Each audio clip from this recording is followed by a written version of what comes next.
saya bertemu dengan saudara Sanlit. Tujuan saya bertemu dengan saudara Sanlit ini untuk menanyakan atau mengklarifikasi terkait saudara Sanlit yang beberapa hari belakangan ini viral di Facebook. Ya. Mungkin langsung saja yang tanyakan. Yang pertama mengenai jadi ada beberapa permasalahan yang dimunculkan atau yang diviralkan di Facebook ini, saudara, yaitu pertama mengenai foto saudara Sanlit bersama Bapak Aryo Widarno. Terus yang kedua, di sana di postingan itu saudara Sanlit dikatakan membawa-bawa nama Bapak Aryo Widarno, mungkin mengarah ke menjelekkan nama baik gitu. Lalu yang ketiga, terkait postingan saudara Sanlit di Instagram yang dikatakan copy paste atau copy paste gitulah istilahnya. Jadi yang pertama mungkin bisa dijelaskan dulu oleh saudara Sanlit mengenai foto bersama Bapak Aryo Widarno itu sejarahnya bagaimana? Baik, terima kasih matur semua dengan tim Majesty yang sudah ikut hadir pada kesempatan yang baik ini untuk bisa mengadakan klarifikasi di sosial media dengan apa yang terjadi sebagai sebuah polemik di masyarakat saat ini yang mengatakan saya adalah pengikut daripada yang terhormat Bapak Aryo Widarno. Karena dilihat dari postingan foto, pada saat itu saya berada di samping Bapak Aryo Widarno berfoto bersama beliau di Istana Mancawarna. Jadi terkait masalah itu sebenarnya foto sudah lama. Itu sudah lama, itu kisaran 2019. Jadi foto itu sudah sangat lama. Jadi sebenarnya foto itu dulu sudah sempat viral juga. Sudah sempat viral karena saya dikatakan menjadi kaki tangan dari Bapak Widarno. Saya dikatakan menjadi pendukung Widarno. Saya juga dikatakan menjadi kaki tangan Hari Krishna dan lain sebagainya. Itu sudah sempat viral. Itu sudah menjadi polemik. Karena apa? Karena banyak masyarakat yang jelas-jelas kecewa. Yang jelas-jelas kecewa dengan diri saya berfoto dengan Bapak yang terhormat Aryo Widarno. Jadi inilah yang menyebabkan polemik itu muncul pada zamannya. Nah, setelah lama sudah terlupakan. Jadi karena saat ini Bapak Aryo Widarno menjadi sebuah sorotan publik. Ibaratnya dia ada isu konflik yang memang sampai ada pemukulan, sampai ada demo di sana sini.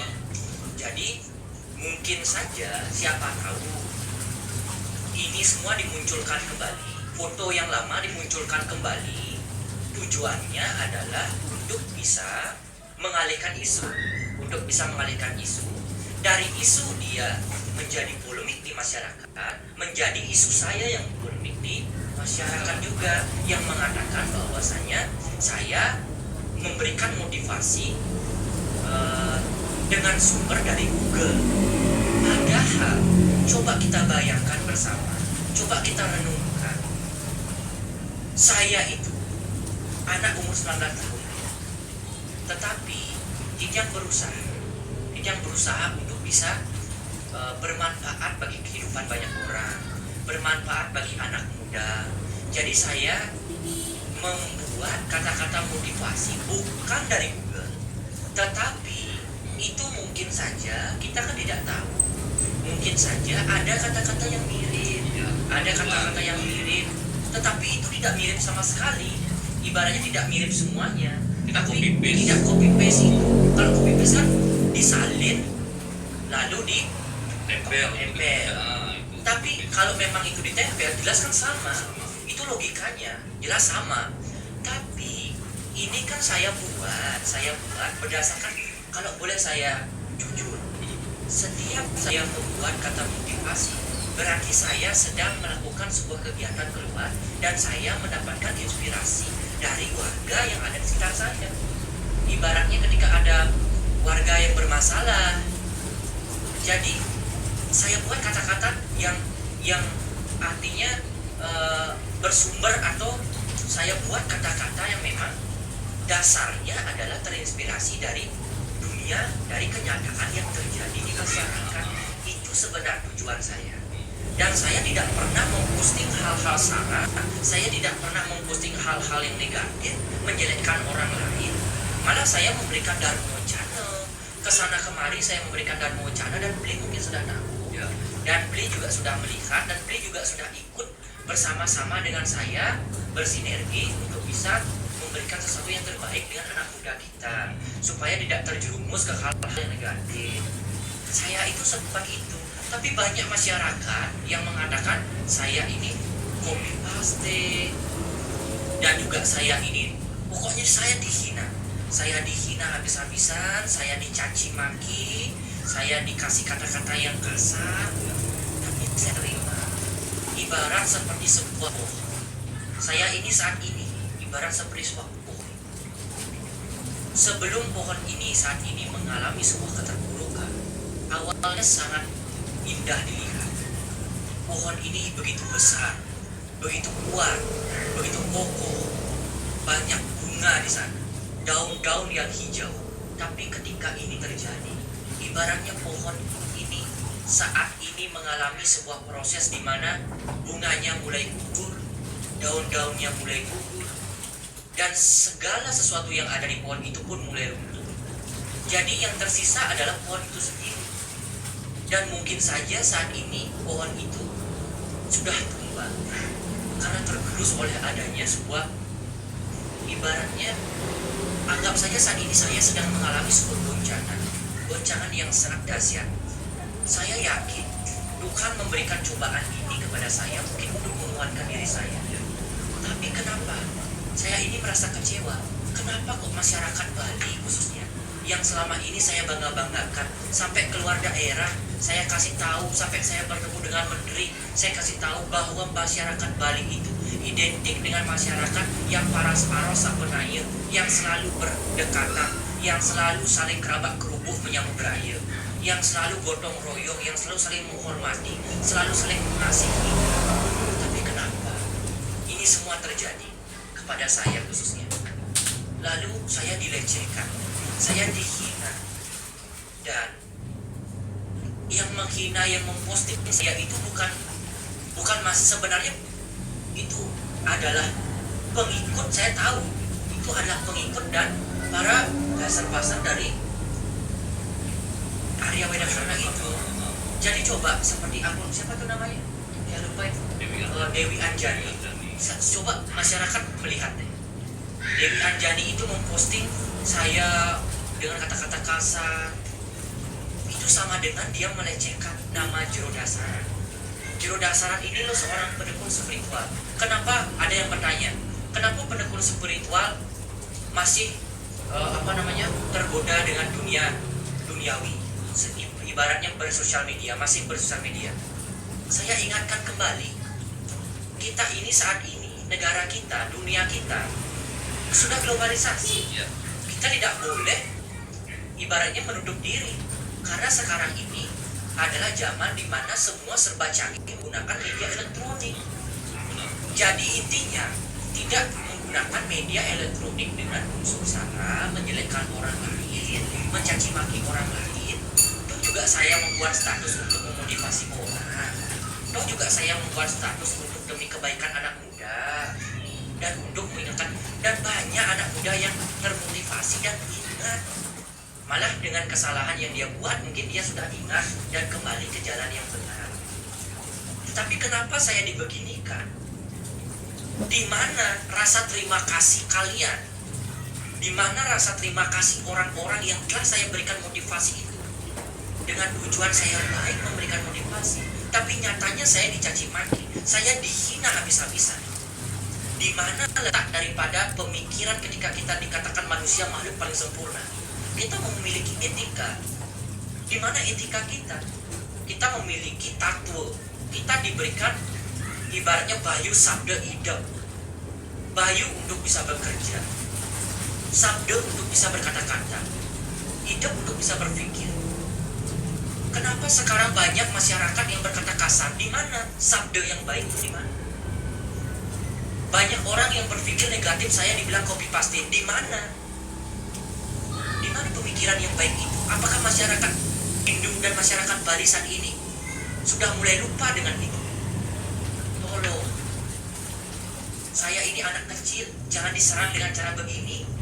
Kalau memang Bapak Arya Wedakarna dan para tim usernya marah dengan saya karena tidak mau mendukung, karena saya diajak untuk mau mendukung, saya tidak mau. Karena saya sempat bilang, saya tetap mendukung dan mendoakan Bapak. Itu saya bilang, saya jujur saya bilang seperti itu di WA. Karena apa? Karena saya menghormati beliau selaku guru Wisesa. Namanya juga guru Wisesa. Makanya ada yang disebut dengan catur guru. Guru Wisesa, guru Swadhyaya, guru pengajian, guru pangku, semuanya saya hormati. Makanya ketika ada polemik, ada yang sampai memukul Arya Wedakarna, sampai ada demo, mana saya ikut? Karena apa? Karena saya tidak mau ikut terjerumus. Padahal memang masyarakat Bali sedang berjuangkan. Tetapi bukan saya tidak mau berjuang, tetapi saya mendoakan yang terbaik. Kalau memang dia salah, agar dia sempat disadarkan. Itu tumbal saya. Tidak harus saya datang dan langsung ikut berdemo. Tetapi karena saya juga banyak punya penggemar, jadi saya disuruh untuk mendukung karena adanya HK itu. Saya kan pernah menolak HK. Saya pernah menolak HK dengan belak-belakan. Saya menolak HK karena ya bagaimana lagi? Karena memang masyarakat Bali kita harus pertahankan agama. Saya tokoh agama. Masa seorang tokoh agama mau menjual agamanya sendiri dan mengutamakan agama luar yang ingin masuk ke daerahnya? Kan tidak bisa seperti itu. Jadi saya memang jelas-jelas saya menentang. Lalu Bapak Wedakarna chatting saya, mengatakan saya dan apapun itu. Dan saya kasih tahu, maaf, saya mendukung Bapak kok. Mendukung Bapak dengan kapasitas menjadi DPD, bukan yang lain. Kalau masalah HK, mohon maaf, saya tidak bisa mendukung Bapak. Karena apa? Karena HK ini ya jelas salah dan masyarakat semua bertentangan dan masyarakat tidak semua ibaratnya menerima. Ibaratnya masyarakat Bali ini sangat mengecam adanya HK. Jadi saya sendiri harus merangkul masyarakat Bali dan saya tidak pernah takut, Pak. Saya gitukan. Kalau emang itu salah, saya akan ucapkan salah. Kalau itu benar, saya ucapkan benar. Ini Ringajan Ida Betara, Ratu Betara Sakti Titian, Ida Ratu Gede Lempet, Ratu Yang Sakti, Tiang Ngelinggihan Ida Betara Sami Driki. Menyaksikan secara langsung saya saat ini live. Mengklarifikasi apa yang terjadi. Kenapa? Saya kecewa. Di lubuk hati saya kecewa. Hanya begini. Saya sudah memberikan sesuatu yang baik, tetapi kenapa saya artinya dibeginikan? Saya saya sudah berusaha menjadi seorang motivator anak muda, menjadi supaya anak muda bisa terinspirasi, ya. Tetapi kenapa ini terjadi? Saya dihina habis-habisan. Sempat saya diam, sampai saya nggak mau makan, sampai saya tidak kepengen kesana kemari, tidak kepengen makan karena kepikiran terus. Karena apa? Saya kepikiran. Karena saya ibaratnya saya dibilang copy paste, berarti perbuatan saya selama ini ratusan kata-kata mutiara saya yang menginspirasi ini serasa tidak berarti. Jadi saya di sini ya ibaratnya selalu serba salah. Saya selalu serba salah. Apalagi saya sempat keluar sampai beli. Saya sempat ke Singaraja. Saya sampai menenangkan diri di sana. Oh, Sampai baru-baru ini semenjak ada Iya. postingan yang viral. dia menenangkan diri. Karena apa? Karena semua yang terjadi saat ini. Tapi saya di sini kan ibaratnya sudah berusaha untuk menjadi orang yang bisa menginspirasi. Saya tanpa lelah, saya mungkin coba ditanyakan. Saya ke Denpasar dan Wacana tanpa dibayar. Saya keluar daerah Wacana tanpa dibayar. Saya tidak menerima bayaran, apalagi memandang bayaran. Karena tujuan saya nanti agar anak muda ini bisa terinspirasi. Ya. Dan ibaratnya saya ini bisa berguna. Sampai saya sakit, saya nggak pernah posting saya sakit, nggak pernah. Ya. Sampai saya ngaman di rumah sakit karena mah saya nggak makan. Saya kesana kemari mengisi dan Wacana, kemari yang bukan. Masyarakat tidak tahu. Masyarakat tidak tahu itu. Dan saya berpikir masyarakat tidak boleh tahu. Karena apa? Karena saya seorang motivator supaya masyarakat tidak down dengan motivatornya. Ibaratnya supaya saya tidak memperlihatkan diri saya lemah. Ya. Tapi nyatanya semua punya batasan, Bli. Semua punya batasan. Jadi saya di sini mengalami sebuah goncangan sampai orang tua saya sampai bilang, kenapa ini kok bisa begini? Kamu ini sudah mati-matian, habis-habisan, sampai uang tabungan kamu habis. Ampura dengan jeng, Bli. Jadi yang punya tabungan, yang menabung dengan hasil jerih payah saya sendiri, semua itu saya habiskan, Bli. Bukan saya pamrih, saya kasih tahu sekarang kepada masyarakat supaya tahu. Saya nabung, Bli. Kesana kemari saya datang perkara karena ada sesari, Bli. Sesari ini saya tabungkan terus agar masyarakat tahu, bukan untuk saya beli begini beli begitu. Malah saya datang dengan orang-orang yang tidak mampu, tapi saya kasih uang, saya belikan pakaian. Orang yang tidak punya orang tua, malah saya kasih dia buat. Malah ada orang yatim piatu, agamanya Islam, tapi sekarang sudah masuk itu, tidak punya orang tua. Saya carikan tempat kerja, saya carikan dia tempat usaha yang mau menerima dia. Terus saya kasih dia uang untuk bisa beli baju, pakaian dan lain sebagainya. Tapi saya nggak pernah memposting itu, Bli. Ya. Karena apa? Kan tidak perlu itu diposting. Karena apa? Karena saya satu, saya tidak perlu memamerkan semuanya. Ketika saya memberi, malah tabungan saya, Bli, saya punya tabungan 10 juta habis, Bli, untuk saya belikan upekara, saya upekarwin, saya masukkan dia ke agama Hindu, saya upekara dia, malah sampai seperti itu, Bli. Tapi nyatanya saya selalu diberikan godaan, selalu diberikan cobaan seperti ini. Jadi saya seorang anak kecil jadi sakit, Bli. Sakit hati begitu kan. Sakit hati yang luar biasa sampai saya tidak nafsu makan, saya tidak keluar dari kamar saya. Nah, itulah yang terjadi. Dan untungnya saya punya teman saat ini. Dia selalu memotivasi saya juga. Dia selalu mendukung saya. Tapi begitulah, Bi. Namanya orang kan punya batasan.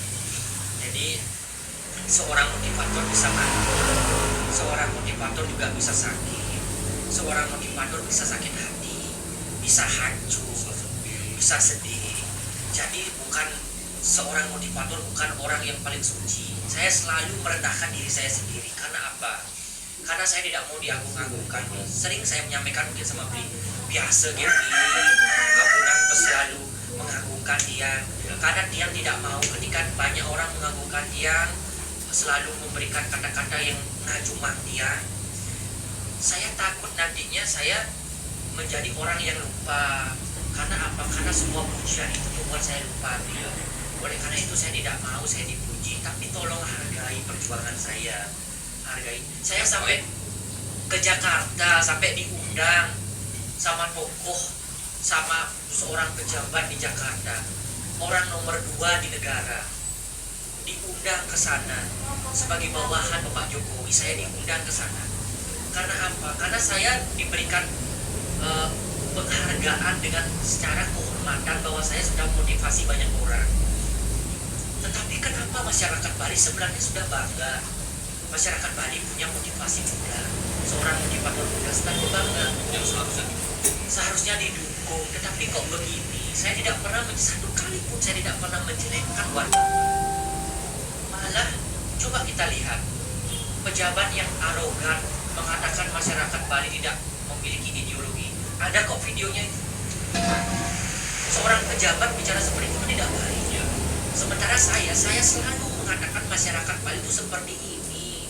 Paras-paras sepenaya yang selalu berkerbak kerupuk, selalu saling menghargai. Tapi kok sekarang begini? Kemana saya harus pergi? Jadi saya tidak dihargai dengan begitunya saya memotivasi banyak orang.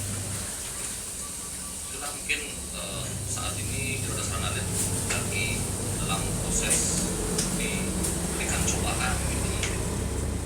Tapi saya yakin setelah cobaan ini berlalu Garuda Serangan Alit akan tetap lebih semangat lagi memberikan motivasi kepada anak-anak muda.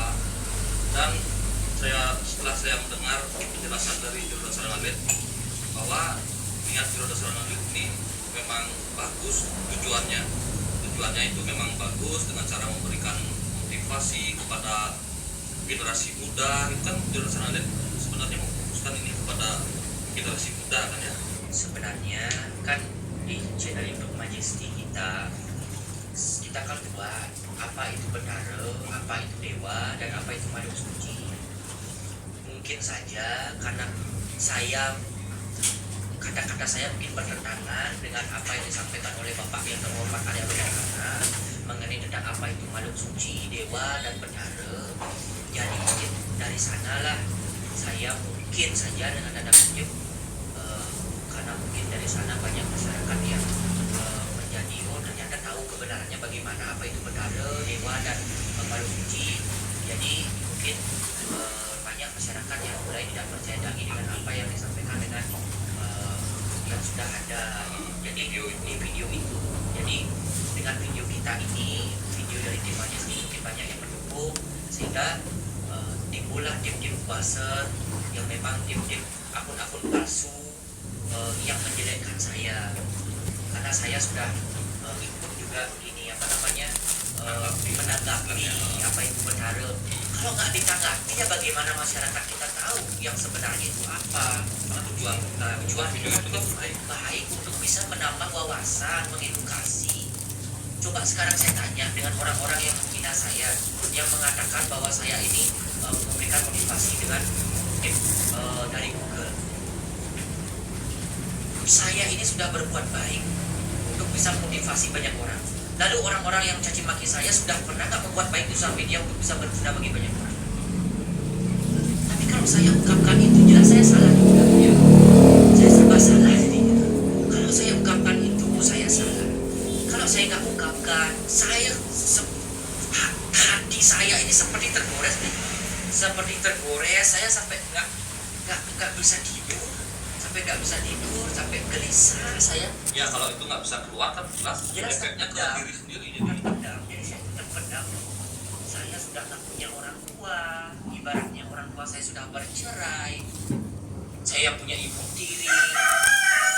Kedua orang tua saya sibuk untuk bekerja, mencari nafkah, untuk menghidupi anak-anaknya. Dan saya sendiri untuk bisa mencari sesuatu agar bisa saya memotivasi banyak orang, agar bisa berguna. Saya selalu berdoa seperti ini. Prabu Bendara, yang mati. Sebelum saya mati, saya mau menjadi manusia yang berguna. Saya tidak mau mati. Saya tidak mau meninggal dengan cara saya tidak berguna. Kalau saya nggak pernah takut mati. Sekarang pun saya siap mati. Tapi dengan syarat yang penting saya sudah bisa berguna bagi masyarakat. Sudah bisa memberikan sesuatu dengan masyarakat. Sudah banyak yang saya lakukan di masyarakat. Dan masyarakat biar tahu, selama saya ngiring, selama saya ayah, dan selama saya menjadi seorang motivator, selama beberapa tahun ini, sudah 40 warga negara yang memang beda agama sudah saya masukkan ke agama Hindu loh. Karena niat dia masuk agama Hindu saya bantu. Agama lain saya masukkan ke agama Hindu, sampai begitunya saya menjaga itu supaya agama Hindu ini semakin kokoh. Tapi kenapa kok ini terjadi terjadi? Cobaan apa lagi ini? Kenapa kok rasanya Tuhan tidak memberikan saya kesempurnaan di setiap saya menjalani kehidupan yang baik? Padahal saya selalu berbuat baik. Tetapi saya punya guru. Guru saya mengatakan seperti ini. Kamu ini seperti Pancapandawa. Pancapandawa itu selalu mengutamakan kebenaran. Yudhistira selalu mengutamakan kebenaran. Tetapi apa yang terjadi dengan dia? Dia selalu dihina, dia selalu disakiti. Bahkan Pancapandawa itu selalu tersakiti dan selalu difitnah. Cobaan yang sampai dia ingin dibunuh, dibakar. Tetapi apa yang terjadi? Dia itu semakin kuat. Ibarat seperti sebuah pisau. Ibarat juga seperti sebuah pisau yang selalu diasah, selalu dibakar. Tapi ujung-ujungnya dia menjadi pisau yang begitu sangat tajam dan bisa berguna bagi banyak orang. Sama seperti sebuah pohon, saya kan tadi bilang, saya ini seperti sebuah pohon sekarang yang saat ini sedang mengalami musim gugur. Tetapi guru saya mengatakan, Anda mengalami musim gugur hanya beberapa saat, dan musim gugur itu pun akan berganti kepada musim semi. Dan hujan akan datang. Hujan turun membasahi diri kamu, sehingga akan membuat diri kamu hidup, muncul bermekaran bunga-bunga yang indah, bermekaran lagi daun-daun yang hijau yang baru. Sehingga ini hanya bersifat sementara. Ini yang juga membuat saya termotivasi dan saya kuat. Tetapi namanya juga manusia selalu berpikir, kok begini, kok begini. Pasti punya perasaan seperti itu ya. Kalau boleh saya minta saran dari Bedara, lebih baik saya segera mati. Karena apa? Karena saya ibaratnya sudah tidak bisa lagi. Kok saya sudah berbuat baik, saya bertahun-tahun nabung sampai habis tabungan saya untuk bisa membantu orang. Kalau itu saya pikirkan, pasti saya sakit hati ya. Tapi tidak sebegitu, saya ikhlas memberikan. Tapi sampai sebegitunya, saya sampai tidak makan untuk memberikan orang lain. Kenapa Tuhan selalu memberikan hal seperti itu? Apa sih maksudnya ini? Jadi kok begini? Kemana saya harus berjalan? Saya harus kemana? Makanya selalu saya sedih. Saya selalu menangis. Masyarakat tidak tahu. Hampir setiap malam belum terjadi masalah seperti ini, saya terus selalu menangis. Karena bukan saya cengeng, tapi saya kasihan dengan adanya anak-anak yang tidak terurus, orang yang minta-minta ke sana kemari. Saya nangis, kasihan nih. Makanya jujur saja, saya sampai tidak beli baju karena saya tidak punya uang beli. Saya sekarang beritahu masyarakat, saya sebenarnya ya, mungkin masyarakat mengira saya banyak uang, saya berkelimpahan harta sebagai seorang motivator. Sebenarnya saya nggak punya apa-apa, malah saya tidak punya tabungan apapun. Kan tabungan saya ini, saya lebih mementingkan orang lain daripada diri saya sendiri. Malah ibu saya, orang tua saya sampai begini, adik bukan aja bibir saya mau masuk. Tapi saya berbicara kepada orang tua saya seperti ini, Bu, Pak, yang subuh ganti sukses, nah pasti kau sukses Pak. Jadi Indra Gemala, nah yang tidak ragu nana pedalem, mani dia kan nulungin dia sukses Pak. Mani dia subuh sukses, mani dia akan ingat siapa yang membantu dia. Saya itu berpikir seperti itu. Tapi kok begini cobaan saya dari awal saya datang ke istana Mancawata, saya diajak berfoto karena saya memberikan sebuah hadiah kotak gitu, isi bendera, dikasih hadiah seperti itu sama yang terhormat Bapak Arya Wedakana, lalu diajak berfoto sebagai simbolis. Udah, saya nggak ada apa-apa lagi. Jadi tujuan yang sebenarnya saat itu saya sebagai tamu undangan karena ada hari Haul Bung Karno pada saat itu. Pada saat itu ada hari Haul Bung Karno, saya diundang untuk hadir ke sana. Dan banyak, ada kalian desa dan lain sebagainya, ada masyarakat banyak ke sana juga diundang. Tapi saya sebagai tamu undangan, masa saya tidak datang? Ya. Sementara saya sebagai seorang tokoh muda spiritual, saya pasti datang, tetapi saya disalahkan juga. Di mana titik kebenaran saya? Kalau begitu hasilnya. lalu itu dipergunakan sebagai cara ketika saya tidak mau mendukung, itu dipergunakan untuk menjelekkan saya. Jadikan sebagai senjata ya. Ya mungkin jangan salah harus bersabar dalam menghadapi semua cobaan ini. Dan saya juga berterima kasih kepada dan juga tim Majesty dan masyarakat Bali yang sudah mendukung saya, yang sudah memberikan saya dukungan, karena memang saat ini dengan masa-masa terburuk saya masih ada orang yang baik hati, masih ada orang yang bersimpati mendukung saya. Saya sangat berterima kasih sekali. Jika ada anak saya yang kurang berkenan di video ini, saya mohon maaf karena saya orang bodoh. Saya sangat bodoh sekali. Saya tidak berpendidikan apapun. Saya masih duduk di bangku SMA. Saya belum sebagai doktor, belum sebagai profesor, belum sarjana. Tapi intinya saya saat ini hanya ingin satu hal, ingin menjadi lebih baik dan ingin memotivasi banyak orang dan anak muda. Itu saja, tidak lebih. Saya tidak perlu uang, saya tidak perlu jabatan. Intinya saya diberikan dukungan saja, sudah saya beri. Tidak ada lagi.